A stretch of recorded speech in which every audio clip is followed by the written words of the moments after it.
ಹೀಗಾಗಿ ಕರ್ನಾಟಕದ ಜನರು 2025 ಮತಪಟ್ಟಿನಲ್ಲಿ ತಮ್ಮ ಹೆಸರಿದ್ದರೆ, ಈ ನಾಗರಿಕತ್ವ ಕಾಯ್ದೆ ಬರಕ್ಕೆ ಮುಂಚೆ ನಾವೊಂದು SIR ಮಾಡಿದ್ವಿ ಅಂತ ಅವ್ರು ಹೇಳ್ತಾರೆ, ಅಥವಾ ಒಂದು ಮತಪಟ್ಟಿ ಮಾಡಿದ್ವಿ, ಇದೇ ಹೆಸರು 2002 ಮತಪಟ್ಟಿನಲ್ಲೂ ನಿಮ್ಮ ಹೆಸರಿದ್ದರೆ ಆ ಎರಡು ಹೆಸರು ಮ್ಯಾಚ್ ಆದರೆ ನೀವು ಮ್ಯಾಪ್ ಆಗ್ತೀರಾ. ಮ್ಯಾಪ್ ಆಗ್ತೀರ ಅಂದರೆ ಅವರೊಂದು ಮೊಬೈಲ್ ತರ್ತಾರೆ ಮತ್ತು BLOಗಳು ನಿಮ್ಮ ಮನೆಗೆ ಬರಬೇಕು. ಮನೆಗೆ ಬಂದು ಕೇಳಬೇಕು, 2002 ಪಟ್ಟಿಯ ಹೆಸರನ್ನು 2025 ಪಟ್ಟಿಯ ಹೆಸರನ್ನು ತೋರಿಸ್ಬೇಕು. ತೋರಿಸಿದಾಗ ಅವರು ನೀವು ಯಾವ ಬೂತಲ್ಲಿ ಯಾವ ಕ್ರಮ ಸಂಖ್ಯೆಯಲ್ಲಿ ನೀವು ಮಾಡಿದ್ದೀರಾ ಅಂತ ಹೇಳಿದ್ರೆ ಆವಾಗ ಮ್ಯಾಚ್ ಆಗುತ್ತೆ. ನಿಮ್ಮ ಹೆಸರಿನಲ್ಲಿ ಮೊಬೈಲು ಗ್ರೀನ್, ಅದು ಹಸಿರಾದಾಗ ನಿಮಗೆ ಹಸಿರು ಸಿಗ್ನಲ್ ಸಿಕ್ತು, ನೀವು ಭಾರತೀಯರು, ಇನ್ನು ಮುಂದೆ ನೀವು ಯಾವುದೇ ರೀತಿಯಾದಂಥ ದಾಖಲೆಗಳು ಕೊಡಬೇಕಾಗಿಲ್ಲ ಅಂತ ಹೇಳೋದು. ಕೇಳೋದಕ್ಕೆ ಭಾಳ ಸುಲಭ ಇದೆ. ಇದು 2002 ಹೆಸರು 2025 ಹೆಸರು ಮ್ಯಾಚ್ ಆಗಿಬಿಟ್ರೆ ಸಾಕು. ನಾನು 2002 ಹುಟ್ಟೇ ಇರಲಿಲ್ಲ ಉದಾಹರಣೆಗೆ, ಅಥವಾ 2003ಕ್ಕೆ ನನಗೆ 18 ವರ್ಷ ತುಂಬಿದೆ, ಅವಾಗ ಏನು ಹೇಳ್ತಿದ್ರು, 2002 ಪಟ್ಟಿನಲ್ಲಿ ನಿಮ್ಮ ಹೆಸರಿರಲಿಲ್ಲ ಅಂತಂದ್ರು ನಿಮ್ಮ ಅಪ್ಪ ಅಮ್ಮನ ಹೆಸರಿದ್ರು ಕೂಡ ಸಾಕು, ನಿಮ್ಮ ಅಜ್ಜ ಅಜ್ಜಿ ಹೆಸರಿದ್ರು ಕೂಡ ಸಾಕು. ನೀವೇನು ಮಾಡಬೇಕು, ಆ ಅಪ್ಪ ಅಮ್ಮನ ಮಗನೇ ಮಗಳೇ ನಾನು ಅನ್ನೋದಕ್ಕೆ ಒಂದು ಡಾಕ್ಯುಮೆಂಟ್ ಮಾಡಬೇಕು. ನಿಮ್ಮ ಅಪ್ಪ ಅಮ್ಮನ ಹೆಸರನ್ನು ಮ್ಯಾಚ್ ಮಾಡ್ತೀವಿ. ಕೇಳೋದಕ್ಕೆ ಭಾಳ ಸಾಕು. ಆದರೆ ಯಾವ್ಯಾವ ರೀತಿಯ ಸಮಸ್ಯೆಗಳು ಬರ್ತಿದೆ ಅಂತಂದರೆ ಒಂದೊಂದಾಗಿ ನೋಡೋಣ. BLOಗಳು ಈ ಸಮಸ್ಯೆಯನ್ನು ಬಹಳ ಎದುರಿಸ್ತಾ ಇದೆ. ಯಾಕಂದರೆ ಈ BLOಗಳು ಯಾರು? ಗ್ರಾಮ ಪಂಚಾಯತಿ ನೌಕರರು, ಅಂಗನವಾಡಿ ನೌಕರರು, ಪ್ರೈಮರಿ ಸ್ಕೂಲ್ ಟೀಚರ್ಗಳು, ಇವ್ರಿಗೆ ಯಾರಿಗೂ ಕೂಡ ರಜೆ ಕೊಟ್ಟಿರೋದಿಲ್ಲ. ಇವರು ತಮ್ಮ ಕೆಲಸದ ಅವಧಿ ಮುಂಚೆ ಅಥವಾ ಕೆಲಸ ಆದಮೇಲೆ ಹೋಗಬೇಕು, ಪರಿಶೀಲಿಸಬೇಕು. ಒಬ್ಬೊಬ್ಬರಿಗೆ 1200 ಮನೆ ಕೊಟ್ಟಿರ್ತಾರೆ ಅಂದಾಜು. ಒಂದೊಂದು ಮನೆಗಳಿಗೆ ಕನಿಷ್ಠ ಅವರು ಈ ಪ್ರಕ್ರಿಯೆ ಮುಗಿಯುವಷ್ಟರಲ್ಲಿ 3 ಸತಿ ವಿಸಿಟ್ ಮಾಡಬೇಕು. ಮತ್ತೆ ಈ ಮನೆಗಳಿಗೆ ಹೋಗ್ಬೇಕು, 1 ತಿಂಗಳೊಳಗಡೆ ಇದನ್ನು ಮುಗಿಸ್ಬೇಕು. 1 ತಿಂಗಳೊಳಗಡೆ ಮುಗಿಸ್ಬೇಕು ಅಂತಂದ್ರೆ ಅವ್ರ ಮನೆ ಬೀಗ ಹಾಕಿದೆ ಅಂತ ಮಗ ಕಂಪ್ಲೇಂಟ್ ಹೇಳಾಗಿಲ್ಲ. ಬೀಗ ಹಾಕಿದ್ರೆ ಮತ್ತೆ ಹೋಗ್ಬೇಕು. ಮುಗಿಸ್ಲಿಲ್ಲ ಅಂದ್ರೆ ನಿಮ್ಮ ಮೇಲೆ ಒತ್ತಡ. ಮುಗಿಸಿದ ತಕ್ಷಣ ನೀವು ಅದನ್ನು ಅಪ್ಲೋಡ್ ಮಾಡಬೇಕು. ಈ ಒತ್ತಡ ತಡೆಯೋಕ್ಕಾಗ್ದಿರ ಭಾರತದಲ್ಲಿ ಈಗಾಗಲೇ ಬೇರೆ ಬೇರೆ ರಾಜ್ಯಗಳಲ್ಲಿ 45 BLOಗಳು ಆತ್ಮಹತ್ಯೆ ಮಾಡ್ಕೊಂಡು. ಇದು BLOಗಳ ಕಷ್ಟ. ಅದನ್ನು ಬಿಟ್ಟ ಮ್ಯಾಪಿಂಗ್ನಲ್ಲಿ ಬರೋ ಕಷ್ಟ ಏನು? ಉದಾಹರಣೆ ಕರ್ನಾಟಕದ ಉದಾಹರಣೆ ಹೇಳ್ತೀನಿ. ಕರ್ನಾಟಕದ 2002 ಪಟ್ಟಿಯನ್ನು ತಗೊಂಡು BLO ನಿಮ್ಮ ಮನೆಗೆ ಬಂದಾಗ ದಯವಿಟ್ಟು ಆ ಪಟ್ಟಿಯನ್ನು ಇಟ್ಕೊಂಡು ಪರಿಶೀಲನೆ ಮಾಡಿ. ಅದರಲ್ಲಿ ಒಂದು ಕಾಲಮ್ ಇರುತ್ತೆ, ಯಾವ ಬಗೆಯ ಪರಿಷ್ಕರಣೆ ಅಂತ ಇರುತ್ತೆ. ವಿಶೇಷ ಪರಿಷ್ಕರಣೆ ಅಂತ ಮಾತ್ರ ಇರುತ್ತೆ, SIR ಅಂತಿಲ್ಲ. ಸ್ಪೆಷಲ್ ರಿವಿಷನ್ ಅಂತ ಮಾತ್ರ ಇರುತ್ತೆ. ಸಮರಿ ರಿವಿಷನ್ಗೆ ಅವ್ರು ಮಾಡ್ಕೊಂಡಿರೋ ಕನ್ನಡ ಅನುವಾದ SIR ಅಲ್ಲ. ಒಂದು. ಎರಡನೇದು 2002 ಪಟ್ಟಿ ಕನ್ನಡದಲ್ಲಿರುತ್ತೆ, 2025 ಪಟ್ಟಿ ಇಂಗ್ಲಿಷ್. ಇದು ಬರೀ ಕರ್ನಾಟಕದಲ್ಲ. ಉದಾಹರಣೆಗೆ ಪಶ್ಚಿಮ ಬಂಗಾಳದಲ್ಲಿ ಇಡೀ ಇದನ್ನ ಸಾಫ್ಟ್ವೇರ್ಗೆ ಹಾಕೊಡ್ಬೇಕು ಅಂತೇಳಿ ಸಾಫ್ಟ್ವೇರ್ ಕನ್ನಡ ನೋಡೋದು ಕಷ್ಟ ಅಲ್ಲ, ಅದನ್ನೆಲ್ಲ ಇಂಗ್ಲೀಷ್ ಬೇಕಾಬಿಟ್ಟು ಆರ್ಟಿಫಿಷಿಯಲ್ ಇಂಟೆಲಿಜೆನ್ಸ್ ಬಳಸಿದ್ರು ಬೇಕಾಬಿಟ್ಟು ಅನುವಾದ ಮಾಡುತ್ತೆ. ಪಾಪ ಅದಕ್ಕೆ ರಾಯ್ ಬೇರೆ ರೇ ಬೇರೆ ಗೊತ್ತಾಗಲ್ಲ, ROY REY ಬೇಕಾಬಿಟ್ಟು ಬದಲಾವಣೆ. ಹೀಗಾಗಿ ಪಶ್ಚಿಮ ಬಂಗಾಳ ಒಂದೇ ರಾಜ್ಯದಲ್ಲಿ 58 ಲಕ್ಷ ಜನ ಸ್ಪೆಲ್ಲಿಂಗ್ ಮ್ಯಾಚ್ ಆಗಲಿಲ್ಲ ಅಂತ ಬರ್ಕೊಳ್ಳೋದು ಹೆಂಗಿರುತ್ತೆ. 2002ರಲ್ಲಿ ನನ್ನ ಹೆಸರು ಅಬ್ದುಲ್ಲಾ ಅಂತ ಇರುತ್ತೆ. 2025ರಲ್ಲಿ ನಾನು ಮತ್ತೆ ನೋಂದಣಿ ಮಾಡಬೇಕಾದ್ರೆ ಅಬ್ದುಲ್ಲಾ ಅಂತ ಮಾಡಿರ್ತೀನಿ. ಅಬ್ದುಲ್ಲಾ ಮ್ಯಾಚ್. ಶಿವಸುಂದರ್ ಅಂತ ನನ್ನ ಹೆಸರು ಇರುತ್ತೆ.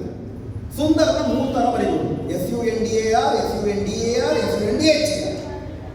2072 ಒಂದಿರುತ್ತೆ, 2025 ಒಂದಿರುತ್ತೆ, ಮ್ಯಾಚ್. ಮುಸ್ಲಿಮರ ಹೆಸರು ಇನ್ನೂ ಕಷ್ಟ. ಮೊಹಮ್ಮದ್ ಸಕ್ಲೈನ್ ಮುಷ್ತಾಕ್ ಅಂತ ಮೊಹಮ್ಮದನ್ನ 4 ಥರ ಬರೀಬೋದು, ಸಕ್ಲೈನ್ನ 4 ಥರ ಬರೀಬೋದು, ಮುಷ್ತಾಕ್ 30 ಥರ ಮ್ಯಾಚ್.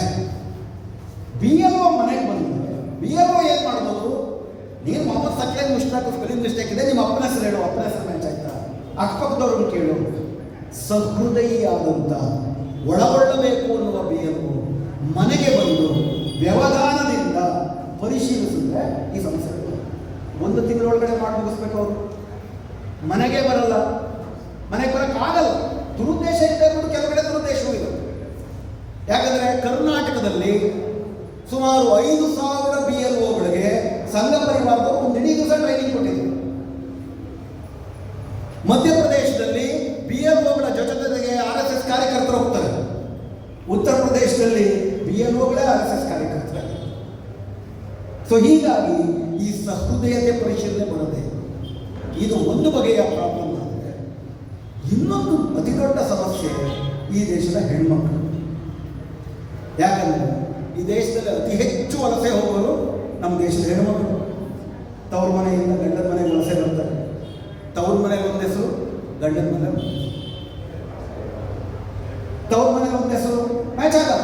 ಗಂಡನ ಮನೆ ಹೆಸರು ಪಾಟೀಲ್ ಪಟೇಲ್ ಅಂತ ಎಲ್ಲ ಇರುತ್ತೆ ಅಂತ ಇಟ್ಕೊಂಡು ಸರ್ನೇಮ್ ಬಂದಾಯ್ತು ಅಂತ ಇಟ್ಕೊಂಡು ಮ್ಯಾಚ್ ಆಗಲ್ಲ. ಹೀಗಾಗಿ ಈಗ ಬಹಳಷ್ಟು ಜನ ಯಾರು ಮ್ಯಾಚಿಂಗ್ ಆಗದೆ ಇರೋರು ಇದ್ದಾರೆ. ಅವರಲ್ಲಿ ಬಹಳಷ್ಟು ಜನ ಹೆಣ್ಮಕ್ಳಿದ್ದಾರೆ, ಅದರಲ್ಲೂ ಹಿರಿಯ ಹೆಣ್ಣುಮಕ್ಕಳಿದ್ದಾರೆ. ಈಗ ಇನ್ನೊಂದು ಪ್ರಾಬ್ಲಮ್ ಬರುತ್ತೆ. ಇವರೇನು ಮಾಡಬೇಕು? ನಾನು 2002ರಲ್ಲಿ ಹುಟ್ಟೇ ಇಲ್ಲಪ್ಪ, ನಮ್ಮ ಅಪ್ಪ ಮನೆ ಹೆಸರು. ಈಗ ನಾನು ಮದುವೆ ಆಗಿ ತವ್ರ ಮನೆಯಿಂದ ಇಲ್ಲಿಗೆ ಬಂದ್ಬಿಟ್ಟಿದ್ದೀನಿ. ನಮ್ಮ ಮಾವನ ಹೆಸರಾಗುತ್ತಾ? ನನ್ನ ಮಾವ ಅತ್ತೆ ಹೆಸರಾಗಲ್ಲ. ಹೆಣ್ಮಕ್ಳ ಮಾವ ಅತ್ತೆ ಹೆಸರಾಗಲ್ಲ. ಹೆಣ್ಮಕ್ಳ ಅಪ್ಪ ಅಮ್ಮನ ಹೆಸರೇ ಆಗಬೇಕು. ಹೆಣ್ಮಕ್ಳು ವಾಪಸ್ ತವ್ರ ಮನೆಗೆ ಹೋಗಬೇಕು. ಅಲ್ಲಿ ಅವರು 18 ವರ್ಷ ಮುಗಿಯಕ್ಕೆ ಮುಂಚೆ ಮದುವೆ ಆಗಿದ್ರೆ ಯಾವ ಗ್ರಾಮ ಪಂಚಾಯತಿ ರೆಕಾರ್ಡಲ್ಲೂ ಇದೇ ಅಪ್ಪ ಅಮ್ಮನ ಮಗಳು ಅನ್ನೋದಕ್ಕೆ ಯಾವ ರೆಕಾರ್ಡು ಇರೋದಿಲ್ಲ.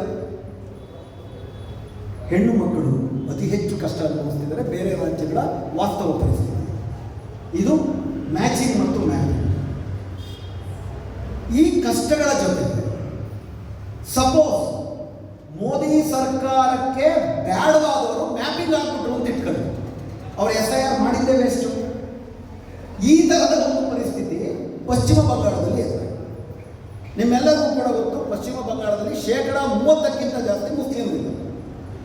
NRCಯ ಪೆಟ್ಟಿನಿಂದಾಗಿ ಅಲ್ಲಿಯ ಮುಸ್ಲಿಮರು ಸಾಕಷ್ಟು ಒಂದಷ್ಟು ದಾಖಲೆಗಳನ್ನೆಲ್ಲ ಮಾಡ್ಕೊಂಡು ಅತಿ ಹೆಚ್ಚು ಮ್ಯಾಪಿಂಗ್ ಆಗ್ತಿರೋ ಜಿಲ್ಲೆಗಳು ವೆಸ್ಟ್ ಬೆಂಗಾಲಲ್ಲಿ ಮುಸ್ಲಿಂ ಬಹುಸಂಖ್ಯಾತ ಜಿಲ್ಲೆ.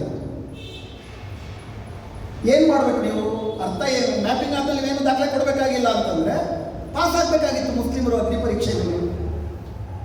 ಆದರೆ ಮೋದಿ ಸರ್ಕಾರ ಏನು ಮಾಡ್ತು? ಚುನಾವಣಾ ಆಯೋಗದ ಮೂಲಕ ಮ್ಯಾಪಿಂಗ್ ಆದರೆ ಮಾತ್ರ ಸಾಲದು. ಹೊಸದಾಗಿ ಸೇರಿಸಿದೆ, ಮೊದಲಿಲ್ಲ. 2025 ಜೂನ್ 24 ನೋಟಿಫಿಕೇಶನ್ ಇಲ್ಲ. ಏನು ಹೇಳಿದ್ರು? ನಮಗೆ ನೀವು ಕೊಟ್ಟಿರುವ ದಾಖಲೆಯಲ್ಲಿ ಲಾಜಿಕಲ್ ಡಿಸ್ಕ್ರಿಪಿಯನ್ಸಿ ಕಾಣ್ತದೆ, ತಾರ್ಕಿಕ ಹೊಂದಾಣಿಕೆ ಇಲ್ಲ. ತಾರ್ಕಿಕ ಹೊಂದಾಣಿಕೆ ಪ್ರಧಾನವಾಗಿ 3 ಥರದ ಉದಾಹರಣೆಗಳನ್ನ ಹೇಳ್ತೀವಿ. ತಾರ್ಕಿಕ ಹೊಂದಾಣಿಕೆ ಇಲ್ಲ ಅಂದರೆ ಕಂಪ್ಯೂಟರೇ ನೋಟಿಸ್ ಜನರೇಟ್ ಮಾಡಬಹುದು. ಉದಾಹರಣೆಗೆ ವೆಸ್ಟ್ ಬೆಂಗಾಲಲ್ಲಿ ಕೇವಲ 58 ಲಕ್ಷ ಜನ ಮಾತ್ರ ಮ್ಯಾಪಿಂಗ್ ಆಗಿರಲಿಲ್ಲ. ಆದರೆ ಈ ಕಂಪ್ಯೂಟರು 1,30,00,000 ಜನರು ನೋಟಿಸ್ ಕಳಿಸ್ತು. ಮ್ಯಾಪಿಂಗ್ ಆದರೆ ಮುಗಿಬೇಕು. 1,30,00,000 ಜನರಿಗೆ ಯಾಕೆ ಕಳಿಸಿದ್ರು? ಯಾಕಂದರೆ ಲಾಜಿಕಲ್ ಡಿಸ್ಕ್ರಿಪಿಯನ್ಸಿ ಹೆಂಗಪ್ಪ ಅಂದರೆ, ಮೊದಲು ನಿಮ್ಮ ಸ್ಪೆಲ್ಲಿಂಗ್ ಮಾತ್ರ ಅಲ್ಲ, ನಿಮ್ಮ ಅಪ್ಪ ಅಮ್ಮನ ಸ್ಪೆಲ್ಲಿಂಗು ಕೂಡ ಆಗಬೇಕು. ಅಪ್ಪ ಅಮ್ಮನ ಸ್ಪೆಲ್ಲಿಂಗ್ ಯಾರಿಗೂ ಗೊತ್ತು, ಮ್ಯಾಚ್ ಆಗ್ತದೆ. ಎರಡನೇದು ಇನ್ನೊಂದು ಹೇಳಿದ್ರು. ಈಗ ಅವ್ರು ಕೊಟ್ಟಿರೋ ಆಪ್ಷನ್ ಏನು? ನನ್ನ ಹೆಸರು 2002ರ ಪಟ್ಟಿನಲ್ಲಿಲ್ಲ ಅಂದರೆ ನಮ್ಮ ಅಪ್ಪ ಅಮ್ಮನ ಹೆಸರು ಇದ್ರು ಆಗುತ್ತೆ. ಈಗ ಹೊಸದಾಗಿ ಷರತ್ತೇನಪ್ಪ ಅಂದರೆ, ಮ್ಯಾಪಿಂಗ್ ಆದಮೇಲೆ ಷರತ್ತೇನಪ್ಪ ಅಂದರೆ, 2002ರಲ್ಲಿ 6 ಜನಕ್ಕಿಂತ ಜಾಸ್ತಿ ಒಬ್ಬನೇ ಅಪ್ಪನ ಹೆಸರು ಹೇಳಿದ್ರೆ ಅನುಮಾನಾಸ್ಪದ. ನಾನು ಹೇಳಿದ ಅರ್ಥ ಆಯ್ತು ನಿಮಗೆ? 2002 ನಮ್ಮ ಅಪ್ಪ ಇದ್ದಾರೆ, ನಮ್ಮ ಅಪ್ಪನಿಗೆ 7 ಜನ ಮಕ್ಕಳು. ಆ 7 ಜನ ಮಕ್ಕಳು ಕೂಡ 2002 ನಂತರ ಹುಟ್ಟಿದ್ದಾರೆ. ಆ 7 ಜನ ಮಕ್ಕಳು ಯಾರ ಹೆಸರು ಹೇಳಬೇಕು? ಒಬ್ಬನೇ ಅಪ್ಪನ ಹೆಸರು ಹೇಳಬೇಕು. ಆದರೆ ಅವರೇನು ಕಡ್ಡಾಯ ಮಾಡೋದು? 6 ಜನಕ್ಕಿಂತ ಜಾಸ್ತಿ ಒಬ್ಬನೇ ಅಪ್ಪನ ಹೆಸರು ಹೇಳಿದ್ರೆ ಅನುಮಾನಾಸ್ಪದ.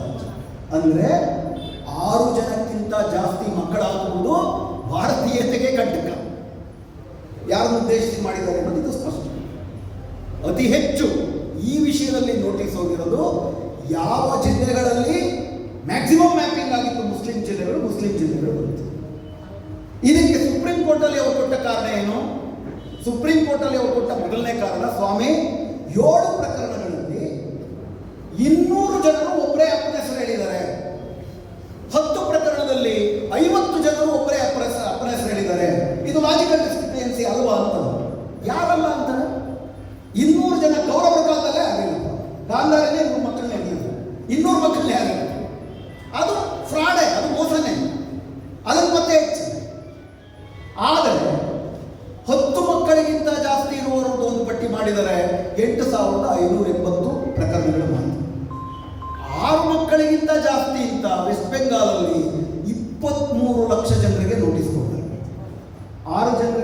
ಜಾಸ್ತಿ ಮಕ್ಕಳಿರೋದು. ಎಷ್ಟು ಸಲೀಸು ನಮ್ಮ ದೇಶದಲ್ಲಿ. ಬರೀ ಮುಸ್ಲಿಮರು ಮಾತ್ರ ಸೀಮಿತವಾದಂಥ ಇದು. ನಮ್ಮ ಅಜ್ಜಿಗೆ 14 ಜನ ಮಕ್ಕಳು.